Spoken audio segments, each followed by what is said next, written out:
السلام علیکم دوستو، کیسے امید کرتا ہوں کہ آپ سب خیریت سے ہوں گے۔ دوستو، پاکستان کرکٹ ٹیم آج میچ ہار چکی ہے۔ پاکستان کرکٹ ٹیم فائنل سے باہر ہو چکی ہے۔ Australia cricket team semi final سے کوالیفائی کر کے فائنل میں جگہ بنا لی ہے، اور دوسری جانب نیوزی لینڈ کرکٹ ٹیم اور آسٹریلیا کے درمیان فائنل کھیلا جائے گا۔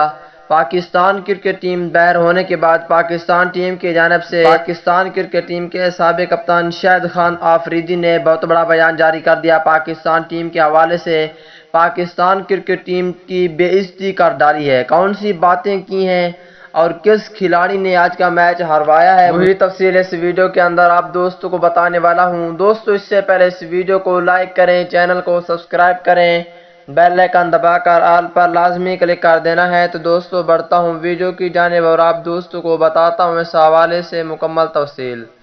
دوستو، پاکستان ٹیم کی جانب سے فخر زمان نے شاندار بیٹنگ کی ہے، اور دوسری جانب محمد رضوان نے بھی بہت ہی اچھی بیٹنگ کی، اور بات ہونے والی ہے کہ پاکستان ٹیم کے آل راؤنڈر حسن علی نے بولنگ اتنی اچھی نہیں کی، جس کی وجہ سے پاکستان ٹیم آج کا میچ ہار گئی، کیونکہ حسن علی نے اتنی اچھی بولنگ نہیں کی ہے۔ اور اس حوالے سے آپ بھی ایک پیارا سا کمنٹس لازمی کریں۔